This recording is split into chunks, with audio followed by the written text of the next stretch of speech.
China kembali membuat Amerika terguncang, dengan proyek terbarunya, Kaisar Putih menarik semua perhatian, jet tempur generasi ke-6 yang dikembangkan Avik, ini merupakan upaya berani China untuk mendominasi kancah pertempuran udara global. Untuk saat ini hanya sekedar tiruan, tetapi jika China mengubah konsep ini menjadi kenyataan, mereka dapat menulis ulang aturan peperangan udara.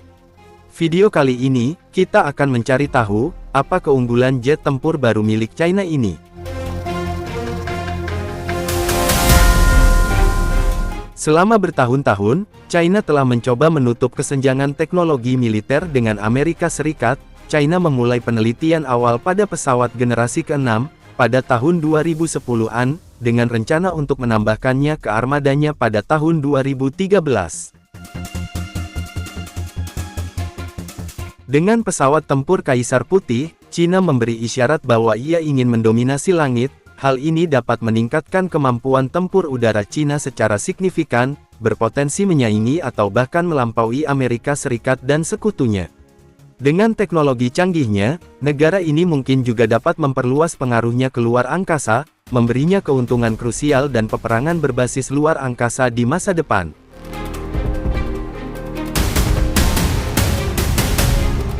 China memamerkan Kaisar Putih di pameran udara Zhuhai 2024. China bermaksud menjadikan Kaisar Putih sebagai pesawat tempur revolusioner, yang dilengkapi dengan teknologi tingkat lanjut, dengan desain membentuk berlian, dan terbuat dari bahan penyerap radar.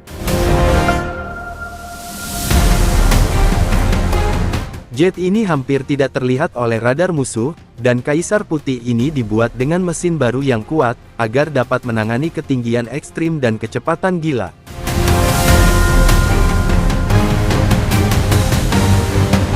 Jika China berhasil, jet ini mungkin terbang dengan kecepatan hipersonik, dan bahkan mencapai tepi luar angkasa, mengubah masa depan pertempuran udara, mencakup peperangan yang digerakkan oleh sistem AI, yang memungkinkan jet tersebut bereaksi lebih cepat daripada pilot manusia. Bahkan ada spekulasi tentang senjata energi terarah, yang berpotensi memungkinkannya untuk menghancurkan rudal yang datang dari langit.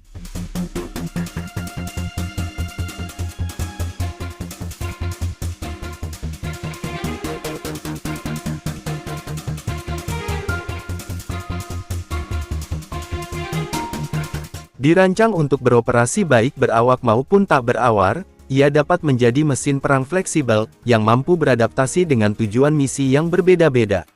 Yang terpenting, Kaisar Putih diharapkan menjadi pesawat yang berpusat pada jaringan, artinya ia akan terhubung dengan jet lain, drone, kapal, dan unit darat, menghubungkan semua peralatan militer bersama-sama, dan memproses serta menyinkronkan datanya secara real-time. Ini akan memberi militer China gambaran medan perang yang jelas, yang memungkinkan respon yang lebih cepat, keputusan yang lebih cerdas, dan serangan yang lebih terkoordinasi.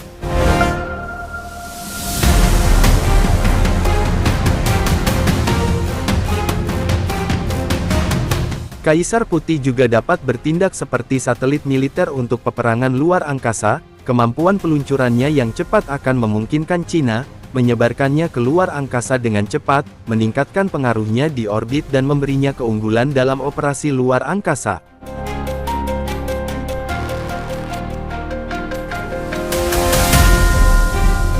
Kaisar Putih masih sekedar konsep, namun jika China berhasil mewujudkannya, kita dapat melihatnya bereaksi pada tahun 2030-an, tepat ketika Amerika Serikat berencana meluncurkan pesawat tempur generasi berikutnya. Jika berhasil, Kaisar Putih dapat secara serius menentang dominasi udara Amerika Serikat, yang memaksa terjadinya perubahan strategi, bahkan mungkin memicu perlombaan senjata baru, dengan kedua negara adidaya berlomba untuk membangun rencana perang yang paling canggih. Bagaimana pendapat kalian tentang jet tempur Kaisar Putih yang direncanakan oleh China ini? Beritahu kami di kolom komentar.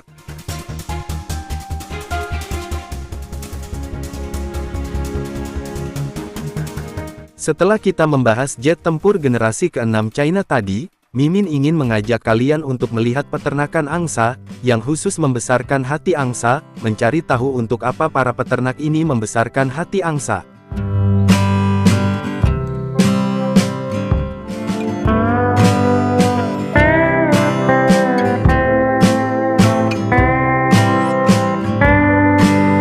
Ada dua spesies utama yang digunakan dalam produksi foie gras di seluruh dunia, yaitu bebek mular dan angsa darat. Hewan-hewan ini memiliki sifat fisiologis yang unik, kemampuan alami untuk menyimpan lemak di hati mereka. Untuk mempersiapkan penerbangan migrasi yang panjang, petani memanfaatkan naluri ini tetapi dengan nutrisi yang ketat. Bertentangan dengan apa yang dibayangkan banyak orang, anak bebek tidak dibiarkan berkeliaran bebas. Segera setelah menetas selama beberapa minggu pertama, kehidupan mereka sangat sensitif terhadap suhu kelembaban dan kondisi lingkungan.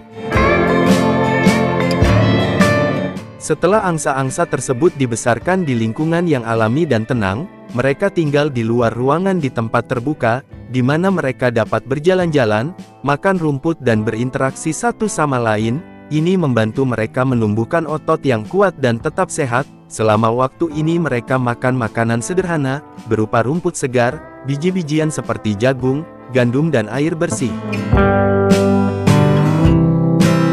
Tahap awal ini sangat penting, membantu tulang dan pencernaan mereka berkembang dengan baik, sehingga nantinya tubuh mereka dapat menangani proses pemberian makanan khusus, dengan aman dan tanpa masalah. Tahap akhir saat angsa memasuki fase pemberian makan paksa, adalah ketika kondisi kandang berubah secara signifikan. Untuk mengendalikan asupan makanan, membatasi pergerakan dan memaksimalkan penumpukan lemak di hati, angsa atau bebek biasanya dipindahkan ke kompartemen individual, atau kandang bergaya baris sempit. Pemberian makanan berlebih adalah bagian paling krusial dari proses ini. Selama sekitar 2 minggu terakhir, setiap angsa diberi makan 2 kali sehari menggunakan tabung lunak, yang menyalurkan makanan langsung ke kerongkongan. Pakan ini dibuat dari jagung rebus yang dicampur dengan air, diukur secara hati-hati untuk penyerapan lemak yang maksimal. Mungkin terdengar kasar, tetapi proses pemberian makan hanya berlangsung 2 hingga 3 detik, dan peralatannya dirancang untuk menghindari rasa sakit. Orang yang melakukannya sangat terlatih, karena kesalahan sekecil apapun dapat merusak seluruh kumpulan hati.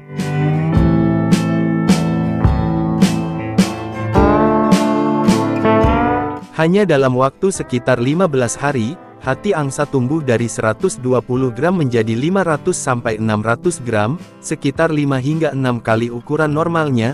Setelah fase pakan berlebihan selesai, angsa diangkut dengan hati-hati ke fasilitas pemrosesan foie gras. Saat angsa tiba di fasilitas pemrosesan, mereka pertama-tama dibuat pingsan menggunakan listrik atau gas karbon dioksida. Selanjutnya pekerja terlatih dengan hati-hati, membuka perut menggunakan pisau khusus, dan mengeluarkan hati dengan tangan. Jika hati ditarik terlalu keras atau dipotong dengan cara yang salah, hati dapat robek atau memar, yang berarti hati tidak dapat digunakan atau akan ditandai sebagai kualitas rendah.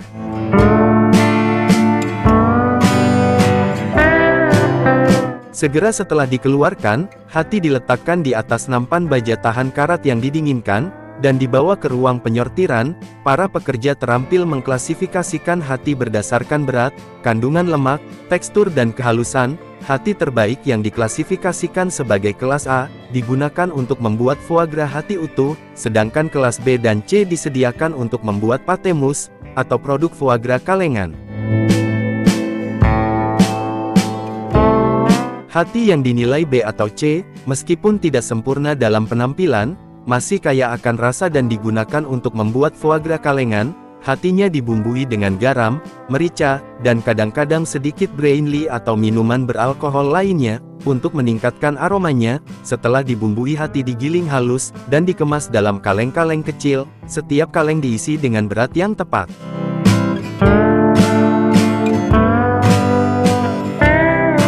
Dalam dunia kuliner, foie gras sering disebut sebagai emas lembut dapur, berkat teksturnya yang lembut, rasa yang kaya. Satu irisan tipis saja dapat memperkaya hidangan secara keseluruhan.